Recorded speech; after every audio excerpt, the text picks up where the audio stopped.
1984 இந்தியாவின் இதயத்தில் ஒரு அமைதியான இடம்.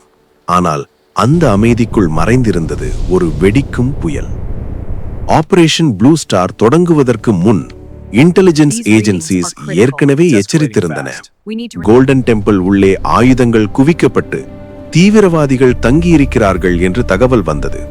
ஆனா அந்த தகவல்கள் முழுமையாக எடுத்துக் கொள்ளப்படவில்லை. அது ஒரு சாதாரண லா அண்ட் ஆர்டர் பிரச்சனை என்று கருதப்பட்டது.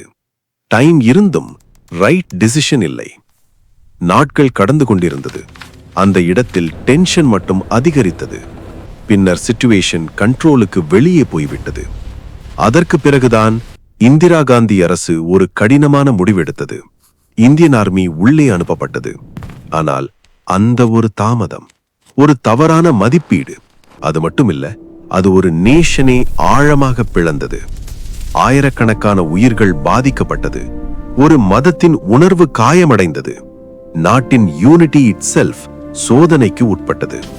ஒரு இன்டெலிஜென்ஸ் இன்புட் சரியாக புரியப்படவில்லை என்றால் அதன் விலை எவ்வளவு பெரியதாக இருக்கும் என்பதை 1984 இந்தியா மறக்கவே முடியாது.